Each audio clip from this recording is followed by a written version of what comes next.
Good evening. Good evening. Is it a good evening? I don't know.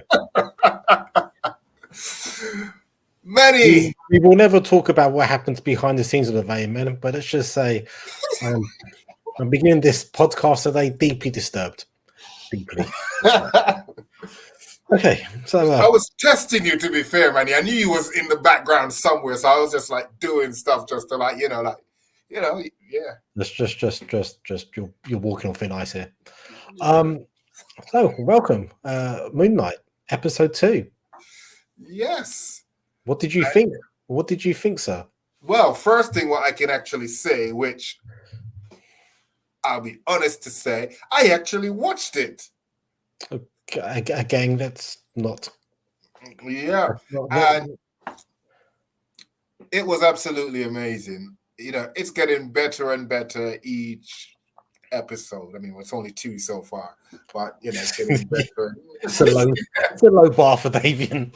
Yeah, it's getting better and better. Like, I'm very impressed with it, with the story, the whole shebang. It's well put together, and again, just like we discussed last week, it gives you so much to discuss, so much to actually try and there's so much clutter, and it's literally like there's a lot to decipher, I think is what you want to say. Well, yeah, but I'm just saying it's kind of like you're going to a hoarder's home and there's so much and you don't even know where to start, because the minute you think you're going to start there's like a whole bunch of mess there that you need to, clutter you need to try and get through and see what's valuable from what isn't. But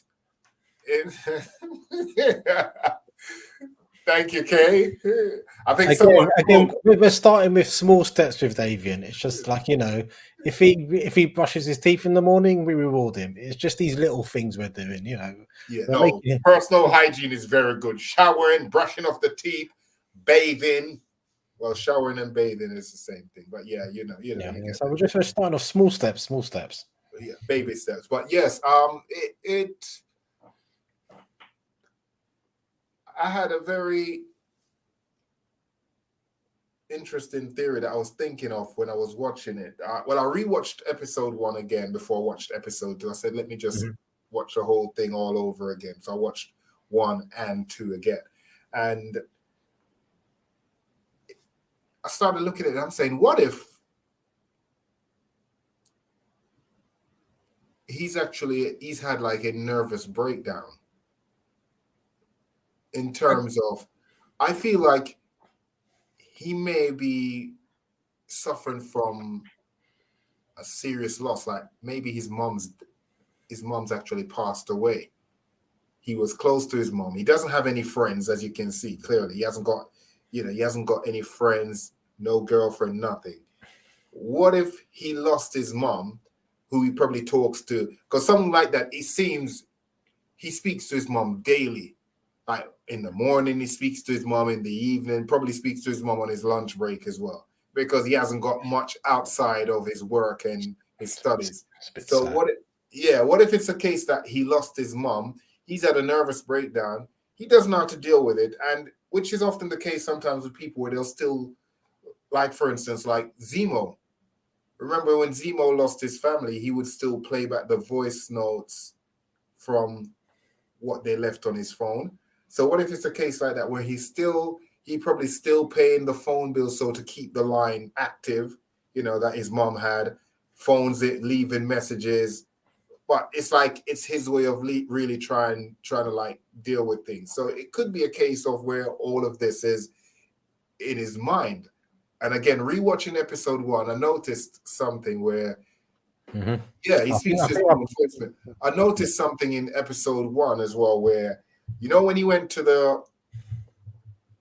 the pet store with the fish. Yes. And he was like, oh, this has grown back. And she's like, you're back again. And he's like, what do you mean I'm back again? I believe it's more of like what you said. You said where it looks like maybe the fish may have died and he went there and he got another one. Mm-hmm. But obviously it's probably not. It's probably Mark that went and got the goldfish. Yeah. So that's why she was like, when she made that statement, like, you're back again. I told you before, we don't sell disabled fish. So it seems like Mark went to try and get another fish with one fin, but she was like, we don't sell that. I told you before. She said something along that line. You see, I thought that was pretty obvious, personally speaking. Well, I kind of rushed. Like this big revelation. Well, it is because I rushed through it, so I didn't get to digest a lot of the things or whatever. Okay. So I think my brother's bringing up a valid point here.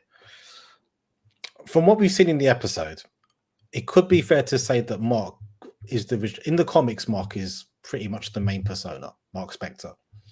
Stephen is a secretary persona, and you've got other personas as well. Like there's a taxi driver persona, Jake Lockley, I think his name is, and there's a few others as well. What we learn in this episode is we get to meet Layla, Mark Spector's wife, with a very 80s haircut. Now, they had a life together, so it'll be interesting to see how much of a life did they have together, because, I mean, you can't, were they married for like 10 years, or was it like a 6-month fling? Like, Stephen can't have been kept in the background, surely, for all of that time.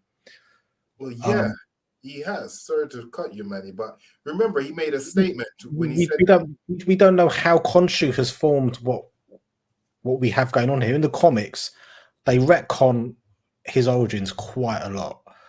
So Stephen Grant could be a personality made specifically to give Mark Spector a kind of alibi kind of thing, kind of like a safe personality for him. Like Stephen Grant may not have actually existed, like prior to like when Mark Spector was married. It may be something new. Yeah, Khonshu said that he found Mark dying, so that kind of suggests that maybe Stephen Grant is something new. He created a Stephen Grant character to keep Mark Spector safe. Well, I thought, going back what Kay just said, I thought Khonshu, didn't Khonshu said, when I found you, you was a corpse, which means he was dead. Yeah. Or maybe, I mean, depends how you read into that. Maybe, yeah, so maybe he's reanimated him into this Stephen Grant character. Because again, we find out a bit more about Stephen Grant. So remember how I was talking about how he lives in a very expensive flat for London, and that flat would probably cost like £1,000, £1,500, £2,000 a month rent, that flat. And you can't afford that on a gift shop wages. Turns out it's his mum's flat. But this, again, it all seems very kind of spurious. Like, okay, why did your mum leave you this? Where is your mum if this is her flat? Now, but this could allude on something else as well. In the comics, Stephen Grant is a kind of playboy, billionaire kind of character. So maybe his mum, if Stephen Grant is real, maybe his mum actually has lots of properties around London, like a British oligarch. And this is just one of the properties he's borrowing. Nothing is certain. Yeah, I'm trying to think. Like, I mean, if he's in the sense like, well, if he's technically he's not English, is he? Because which is why the wife was saying, Layla was saying, why are you speaking? Well, yeah, Mark Spector's American, so yeah, which would mean if he's not English in any way, then his mom wouldn't have that flat there unless his mom, like you said, unless his mom is rich and she has apartments all over the world. But if that's not the case, then his mom, why would he have an apartment in England when he's not English in any way, shape, or form? Because to her, that accent is like, why are you putting on that accent? So again, how long, and judging by how she said it, I'm pretty sure she said something like, I've been trying to get a hold of you for months. So if that's the case, it seems that he's only been in London months, but he doesn't realize. So he's actually been in London months, and in that time, he's managed to find a job, an identity. So I'm beginning to wonder if that's the case, and Mark created Stephen. I think Khonshu may have created Stephen. I agree with my brother here. I think Stephen's mom doesn't actually exist. Yeah. That's what I'm leaning. As sad as that sounds, because as my brother said, he only seems to leave voicemails or speak to his mum on voicemail. It kind of feels as though he's had this kind of world created for him to exist in. 100%. Which was And even now, with the French when he was and now he's speaking going to French. start. Yeah, now he's going to start kind of collapsing around him. They've tried hard, obviously, like things like Mark replacing the goldfish is a way of, well, we've seen this probably is Mark. 99% it is Mark. Things like that is him kind of trying to keep his world intact, trying to make sure that he doesn't start to question things and try to keep him happy as well. Yeah, but I have a different take on how he's created Steven. What if it's not Khonshu that created Steven, but Mark that created Steven? Because probably the more voices or more persona that he has in his head is the less control Khonshu has over him. That's a possibility, but you got because the more because they're all trying to fight to take control of his body. And what power does Mark have to do that? Well, if you've got a god that actually brought you back to life from death or near death, that would be Khonshu's power. It wouldn't be Mark's power. Yeah, but as you are the host for that deity, you're going to have some of the ability, just like Harrow. He's got some of the ability, even though he's not the god. He has some of the ability. He can do certain things. So it might be that's one of the downside to actually making someone your host, that they do get some powers that you can't really prevent them from using, even when they are consciously in charge of. I think if that was the case, I'm not saying you're wrong, but I think Mark would be more easily able to take over the host body if Mark had created Stephen Grant. I don't think he would create Stephen Grant and then have Stephen Grant be in control. Well, what if it's a case that it's not necessarily that he doesn't want to be in control, but it's the fact that he knows if he's in control, then he's basically always going to be, because it looks as though he's tired, like he's tired of he's on this long, this never-ending mission for Khonshu, whereas if the less time he spends being Mark is the less killing and things like that, he's doing. Maybe it's the case he doesn't want to do that. So the more persona he has is the less control Khonshu has over his body, because it seems like when he does create one of these personas, where we only see one so far, which is Steven, or Steven thinks he's the persona as in Mark, it's like he's in total denial of everything what's going on. Like he has some of the ability, some of the knowledge that Mark has, like the ability to, the French, things that he thinks is actually his. Like he, when he referred to that author, oh, that's my favorite author. And she's like, no, that's mine. So it's like a lot of things is implanted in him that he think it's actually his doing, but it's not. It was already there, which is probably where it comes from with the whole mom thing. Like you said, there's no mom at all, but because it's already been planted in his head, he's just literally it's like muscle memory, where he's just making that call day in, day out, but there's never anyone on the other end of the phone. So, like, Dowdy's asking, like, why did Mark or Khonshu create Stephen? I think, and as you've both alluded to, it could be a failsafe. Yeah. Some description. But let's just talk about the episode. So, Stephen, wakes up in his bed. He goes to the museum.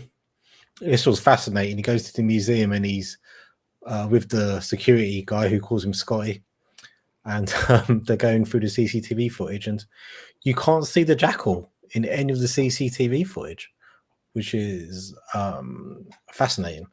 And then even like as Stephen is leaving the toilets, it is Mark Spector leaving, but you don't actually see Moon Knight leaving the toilets, which does show that perception is very different. So and we see later on when they're fighting the jackal.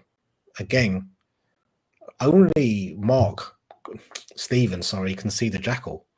Yeah. Like, you could only see it slightly when Layla threw some liquid at it to stain it. So there is this kind of impression that it kind of almost exists on a different plane, which is kind of intersecting with our Yeah, like plane. it's a spiritual level that only Yeah, people who's of that, who has certain spiritual ability, can but but, actually but see. it does intersect as well. I don't know if you ever heard of the story about oh god, what was the famous blues singer's name? 2 seconds. Just talk to the Blue, people. blue.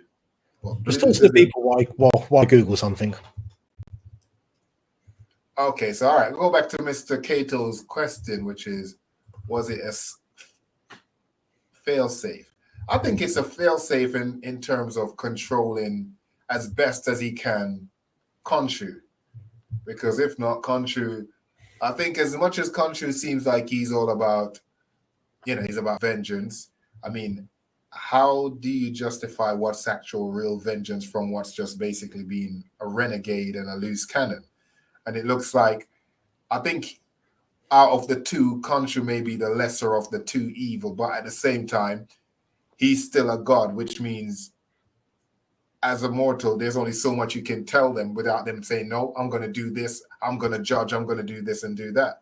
So I think the more persona he has, if that's the only way he can actually stop him or has some kind of control over his action, then the better it is for him. So that's why Stephen or Mark has been created, and God knows who else. Maybe we'll start seeing the mum talking through him. Who knows? You're not quite sure.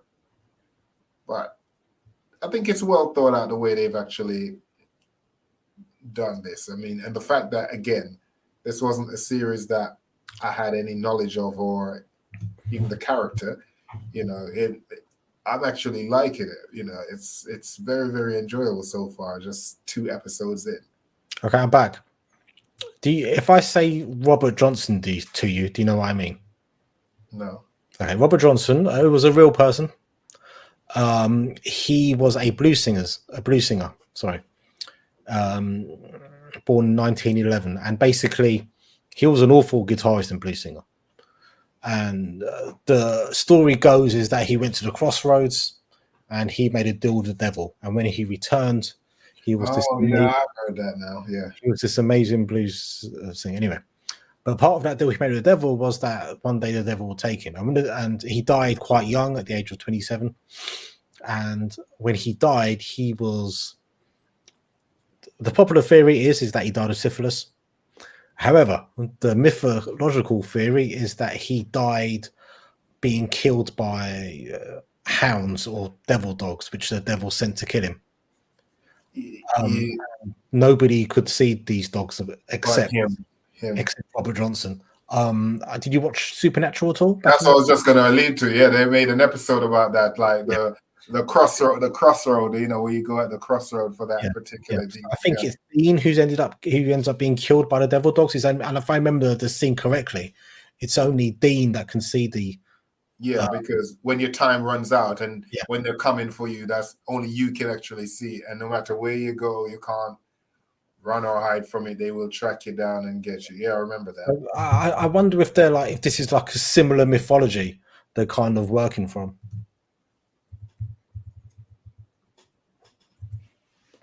Yeah, but then at the same time, if you look at this, I mean, when he was being attacked by that hound, the hound actually crashed into the car.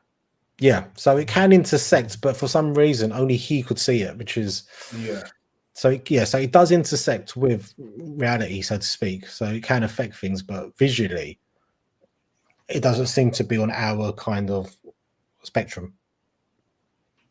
But I wonder, which is interesting. I wonder, Harold said something like, is it because you're broken? Why, he chose you? I was his first avatar. And you just start to think, what if it's only people who they consider who are broken, basically, who's going through some kind of mental trauma, if they are also able to see like Khonshu and the hounds, things like that, because they are also susceptible to being possessed. So my brother's saying invisible, but I think it's something a bit deeper than invisible. Personally. Yeah, it's not invisible. It's more like it's not on this plane. So only those who can transition between both can actually see. You know, like did you ever watch Death Note? Constantine? I've not watched Constantine, but have you ever watched Death Note? Yeah, I remember Death Note. So it's same as Death Note. Remember the demon in Death Note? Only I forgot the character's name, but the one in the book who had the diary.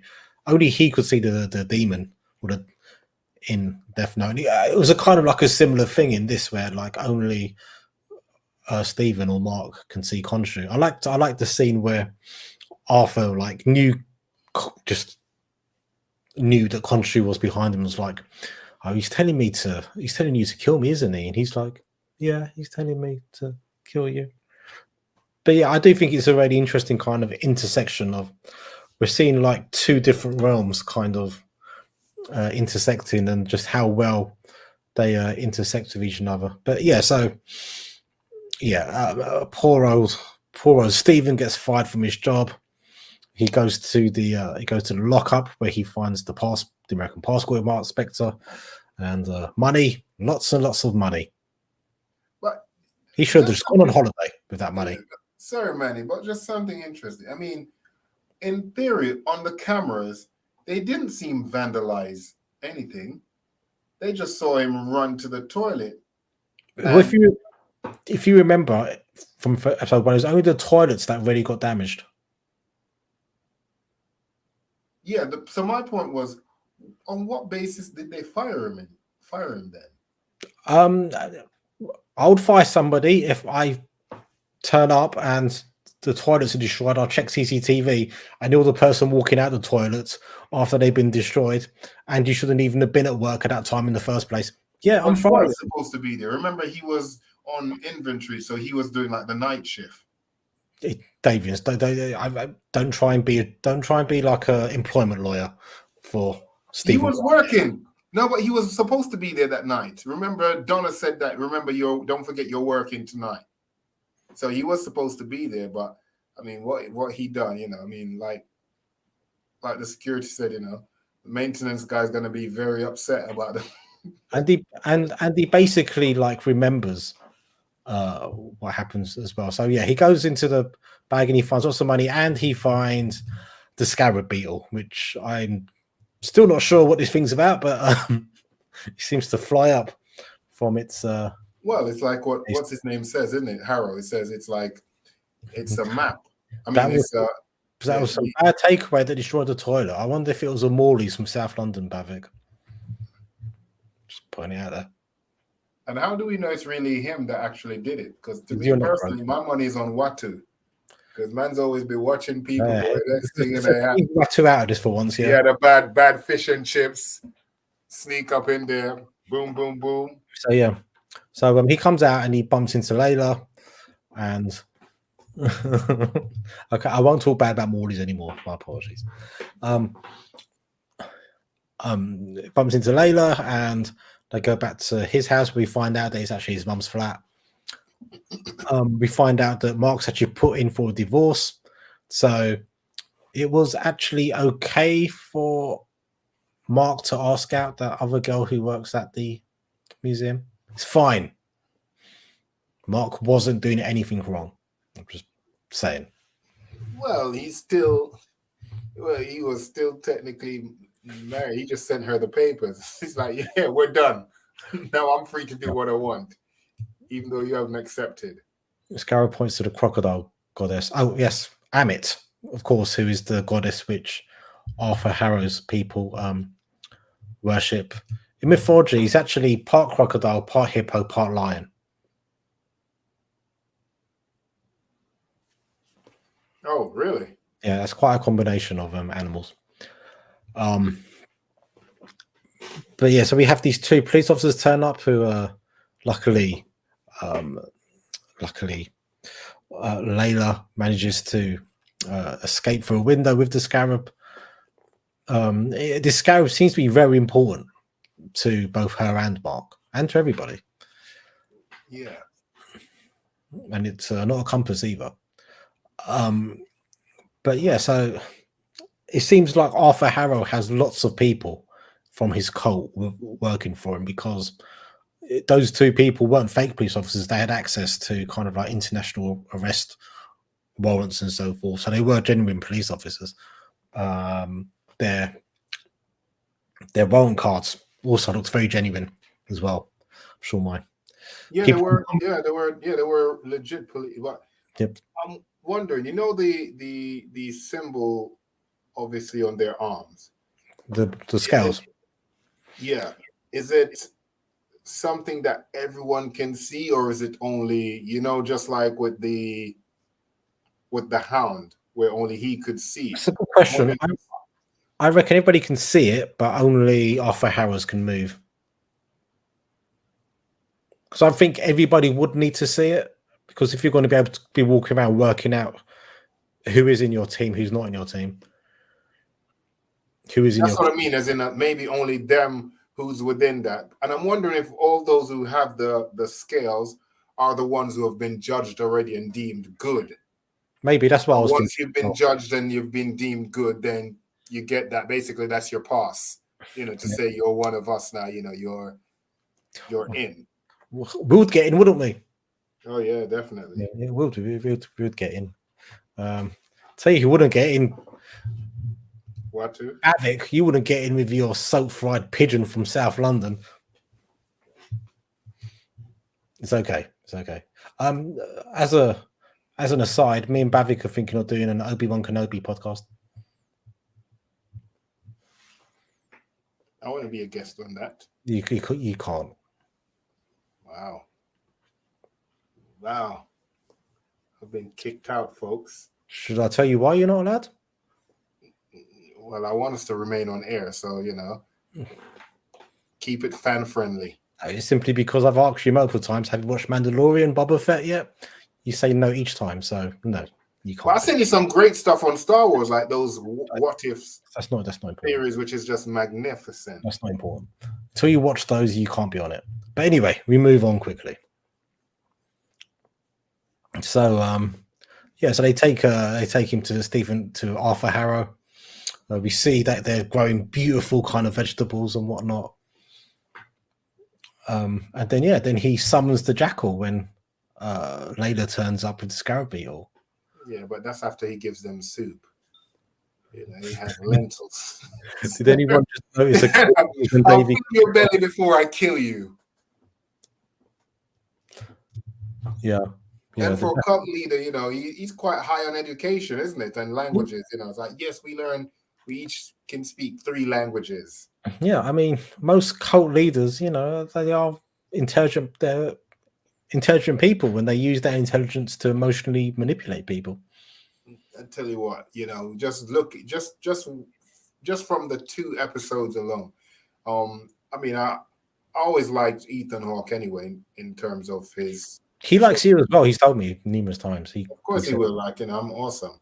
But just seeing the depth of the research, what he's probably done to pull this character off, he really gives you that creepy cult leader who, you know, is creepy and sinister, but at the same time, he acts like he's all nice, like, you know, I'm all about love and peace and everyone. You know, that was a great lentil soup recipe. Have some soup. Yes, come on, have some soup. Oh, give me the scarab, or else.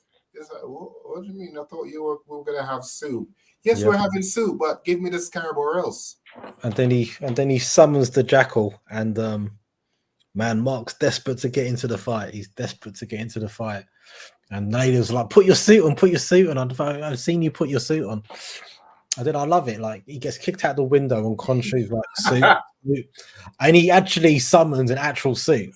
Yes, sharp. And he looks absolutely badass in it. Yeah, that's gonna be. I'm calling it from now. I guarantee people are gonna be rocking that for like Halloween. No, do you know something? Generally, I've been looking online to see if that's available as cosplay. Because there's a Comic Con in May. It's only been out a few hours. Well, it is actually from the comics as well, so I was hoping that somebody. I think once people see something, they actually, it's one thing in a comic, but once it gets visualized on on an actual person, and it's like, oh, If I can find that costume online, I am busting that at Comic-Con this year. But you know what? It would actually work because, especially now with COVID, how the world has been, and you've seen all kind of face masks, they'll just say, "Oh, okay, it's just another guy." With a COVID face is yesterday's news, David. I don't know if you've noticed. Yeah, that's true. Very true. We have. It was badass. I just loved it when they turned around and said, "Oh my God, you look like a psycho Colonel Sanders." But I think what this shows as well is perception as well, because Stephen Grant it's his kind of thought that has manifested that suit. So what else of what we're seeing is are you capable to transform it into because I mean that jackal we're seeing is that all right, something he's generally attacking Stephen Grant, but because of Stephen Grant's interest in Egyptian mythology, is he kind of like imagining it to be that kind of a jackal attacking him? Because no one else can see it, nobody else can like verify that's definitely a jackal. Or maybe it's a case of either Harrow can somehow on some level read his thoughts to know like his fear and certain things, which means he can conjure things because he knows something's off about how he was able to say word for word what Khonshu was saying. Like either he can really hear him, but he's going on as if he can't, as if he's just, oh no, I just know how, because I was the first. I think he can see them. I think once you can see one, or if you're the avatar for one, you'll be able to see all the gods. Because you've already got access to that, like that kind of psychic plane, you've got access to that information. So therefore you'll see everything in terms of that. So it's not the case that, because you're working for one god, you can't see any of the other. Because if that's the case, then you would get taken out easily then. Because if you can't see another god or any minions for that other god, then they could just come up and attack you without you knowing. So I think he can still see him. He just doesn't want to acknowledge him. Maybe. We'll find out. We'll find out. But yeah, Mr. Knight, he lets Mark take over eventually. Mark, even though Stephen does get a really good punching on the jackal, and Stephen takes the jackal away from a populated area, which shows that Mark's and Layla's intentions are good, even though those police officers were saying on the international arrest warrant that they executed an archaeologist.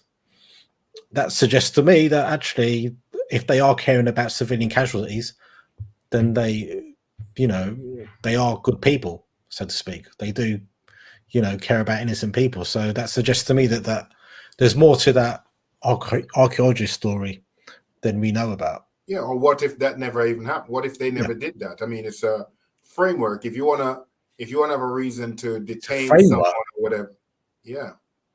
Do you mean they were framed? Yeah, as in it's a framework on their part. The police is framing them. Okay. That's an actual term. You can say that, Manny. I think you can use the term framework in that kind of context, but carry on. It's framework. Carry on, Hoff. As I was saying, if you want to, if you want to actually have a reason to justify your behavior or certain actions, and you want to actually portray someone in a certain light, then you can make anything up, especially if you are, it seems he's got a lot of people in authority. Sorry. Just to cut in. A framework is a particular set of rules, ideas, or belief which you use in order to deal with problems or to decide what to do. Exactly. So how is that? Anyway. Because he's a problem to them. Yeah, but that wasn't the context of how you use the term. How did I use it, sir? You used it in the sense that they framed him. not a frame. A framework and framing somebody are two separate things. Yeah, framework mean the whole scenario, like the And that's whole. not what you were referring to. Anyway, You're not a mind reader. Are you reading? no, but I am a reader of comments, and I am a reader of dictionary definitions as well. What is the stance with the MCU on mythological? What? Wait, what's that comment? What? Bav. No, this is a really interesting question. What is the stance with the MCU on mythological gods? Okay, so the Asgardians have been depicted as kind of not gods, but kind of aliens. They're from a different kind of part of the universe. Now we've seen Bast in Black Panther 2. He's a god. So I'm just reading some of the comments coming down. You're being ruined again. You should listen to me. You know, you're just like. Remember, when I correct you on something, I'm doing it for your own good. You know, you was out to get me from we start because of the incident. Yeah, don't be wrong and strong. That's the thing you need to learn.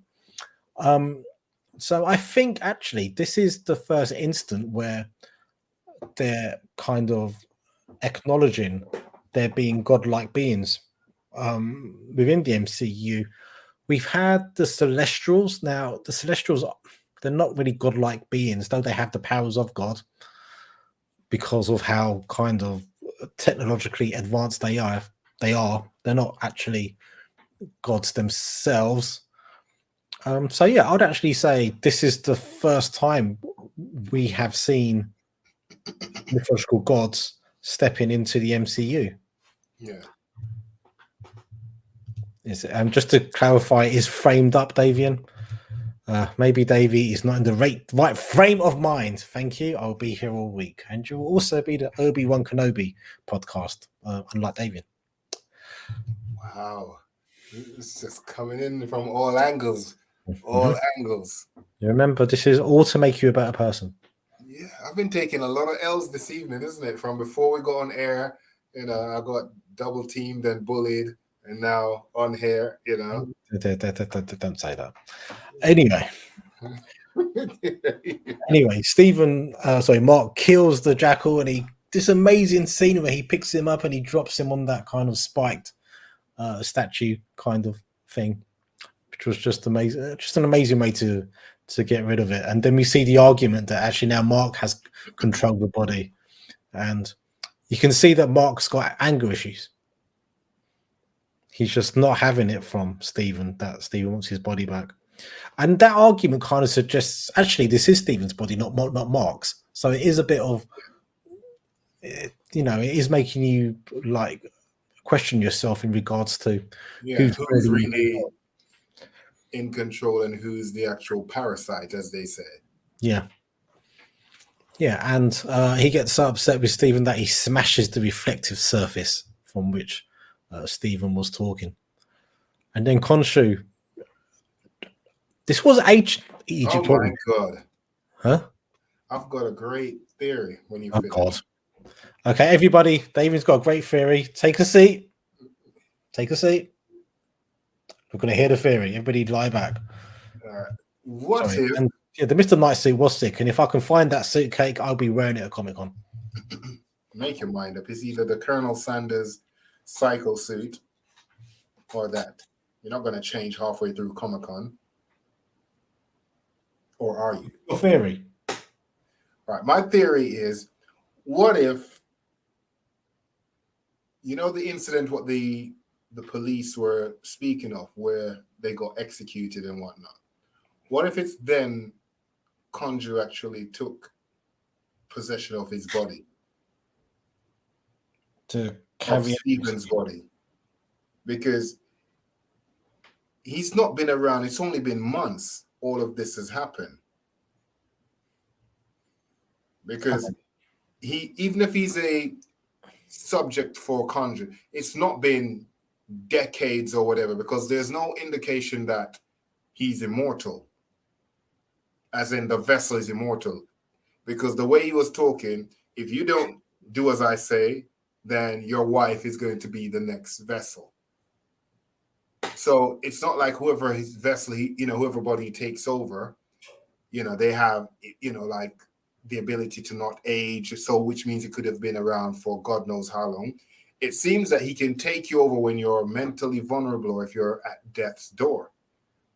So I wonder if maybe Stephen or Mark, whichever one of them, was one of the ones who also got shot or probably executed in the temples. But it just so happened that because of his whole mental breakdown ish that he was having, he was more susceptible for being taken over by Conjure, which is why he was brought back. Like he said, he was a corpse.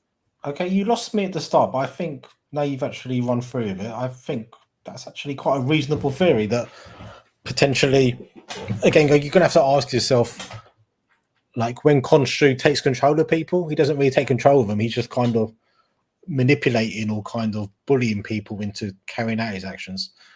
So, yeah, there's a possibility that maybe Mark had been killed. Sorry, Manny, but remember he said to him, we had a deal. So it seems like it's like we talked about with the Crossroad Devil, where they make a deal. You're a rubbish guitarist, but I'll make it the best. He made a deal with him where he was probably dying. He's like, I'll bring you back to life, but you have to do certain things for me. And then he was trying to change it. So I wonder if that's what could have actually happened. Yeah. So again, like I said, he kind of manipulates people into doing what he wants. He doesn't really physically take over the body, but it's a good shout. Again, like maybe Mark Spector was manipulated into killing the archaeologist. Maybe he didn't want to kill the archaeologist, but Khonshu threatened him with something, and that's why he done it. A few more comments. It might have been years as Mark got that passport during the snap. Okay. That's a good point. So,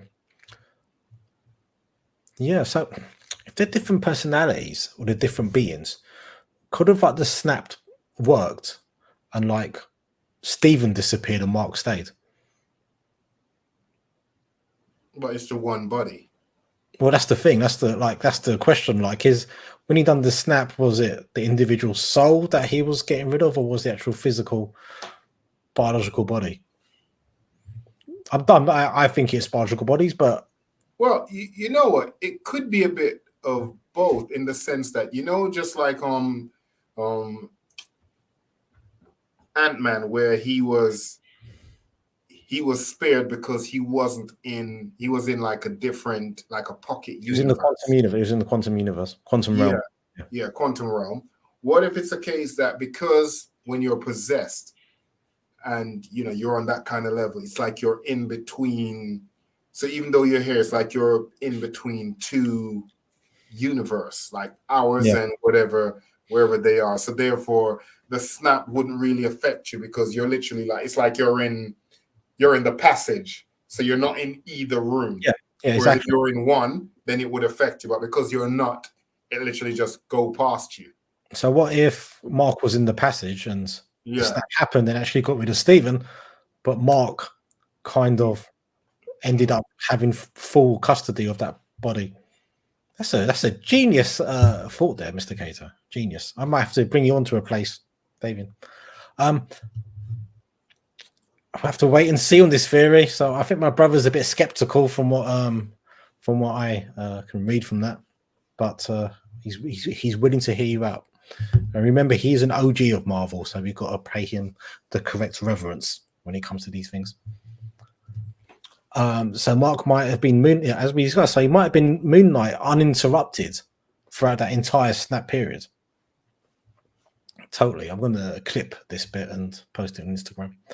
Maybe that's the thing, isn't it? Whilst he was, maybe when the snap happened, he was actually in his Moon Knight form, which made him like immune to all of that because of the type of magic. Because he's got godlike magic, which is far exceeds that of. Do you know what magic it is? It's moon magic. But no, the snap didn't touch the moon, did it? It didn't affect the moon. It's power. He's powered by the moon. That's why he's called Moon Knight. He's even stronger, like on a full moon, on this kind of stuff. So yeah, so then Khonshu ends by I'm pretty sure he's taking him back to ancient Egypt. I'm pretty sure that's not modern day Egypt. It's ancient Egypt, which is fascinating because now we've got some time travel stuff going on, or maybe it's not time travel. Maybe we're actually being transported to the realm of the Egyptian gods. We're being taken to another universe. Maybe we're getting multiversal in this series. Or maybe it's just in his mind. He's just using his ability to travel through Maybe time, but just in his mind. This will make you feel better. We're going to go to ancient Egypt. There you go. Calm down. Shh. Yeah, literally. And he just be like, yes, hell, I'm there. Anuk-Sunamun, I see you. Prince Himotep. No, wrong movie. So yeah, so again, another very intriguing episode of Moon Knight. I enjoyed it muchly, and I'm looking forward to episode 3. I was going to say in French, but I forgot the French word for 3. It's trois. Toi, un, deux, trois, quatre, Trois. cinq, six, sept. I do know it. I don't know why I doubted myself. The pyramids are quite close to modern Cairo. This is true. In fact, there's like a McDonald's than the pyramids, I've been told. And he's drinking liquor from a bottle. Mm-hmm. Not like whereas in ancient Egypt you wouldn't have bottles back then. You had like wine jugs. Yeah. You didn't have glass bottle. I'm gonna have to rewatch that. I'm gonna have to rewatch that scene because it did make me think. Like, I'm not sure what era we're in exactly. Or maybe he's got the ability where he can transport there, but he can also take things with him.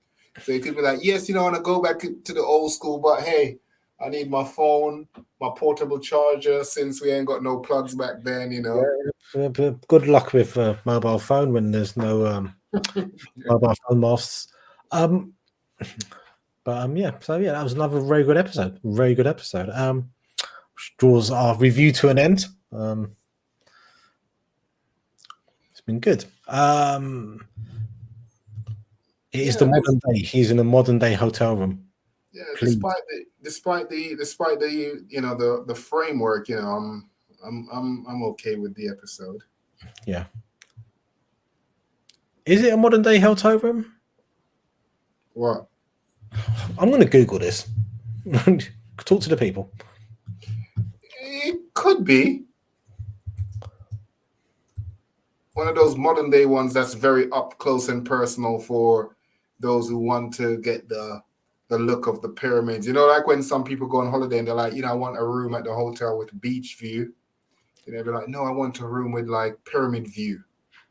So you have pyramid view. You open your window, you got the pyramids in the back or in front of you. Not sure what angle of the room is. Yeah. So what happened? Okay, I'm just looking at it now. I'm looking at a picture of the last scene.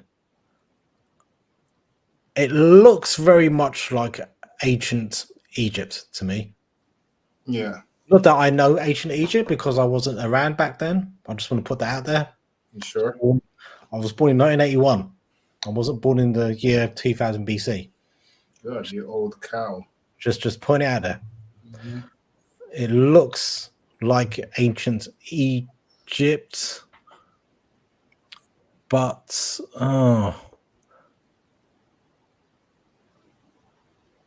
or is it? No, this could be modern day Egypt. Actually, I'm very confused. Well, dude has got a glass bottle. I think if we'd seen him with one of those wine sacks, then I'll be like, 99. No, it's modern day Egypt. Yeah, it's modern day Egypt. I'm just looking at the details. It looks like modern day Egypt. Okay, he's been transported to modern day Egypt. So I was right. Do you know what that was? That was over egged. That was an over egged kind of scene by the producers. But yeah, they tried to make it look a lot more kind of exotic than what it really was. The other thing as well, in ancient Egypt, the pyramids were actually painted white, and they just look like how the pyramids are looking now. So that brings us to an end. Okay, Jesus Christ. Like,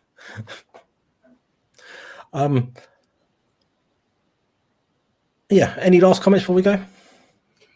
I'm looking forward to episode 3, see where the story takes us in modern day Egypt, and hopefully we'll get a bit more backstory on Mark and how long he was actually married before he came back. So then we'll actually have more of a time frame to see how much of Stephen's memory has been doctored based on the story, so we can figure out who's mainly the main character from who is the parasite. Yep. Cool. I'm looking forward to see which Egypt we're in. Just like we're in modern day Egypt, but I just want to know why he was in a hotel room that looked so kind of ancient. As you said, maybe you can have that, because like when I went to Cuba, and I went to Cuba 2017, and one of the modern hotels I'm staying in, literally they only had 2 double beds in the entire hotel. It was still very old school, even though it was one of the modern ones. Just 2 double beds in the entire hotel. So did you have to share the bed with like 400 other people? No, I was lucky. I got the single beds and put them together. Put the single beds together, double bed, boom. So that might be the case, It might be. You're good at maths as well. It's amazing. Yeah, 1 and 1 is 6. Oh no, that's different. Yeah, so it'd be an Indiana Jones style episode. Yeah, that'd be good. Right. Cool. I think we are done. Say goodbye to the people. Yes, goodbye, people. 1 second, I just got to find the clip. There we go.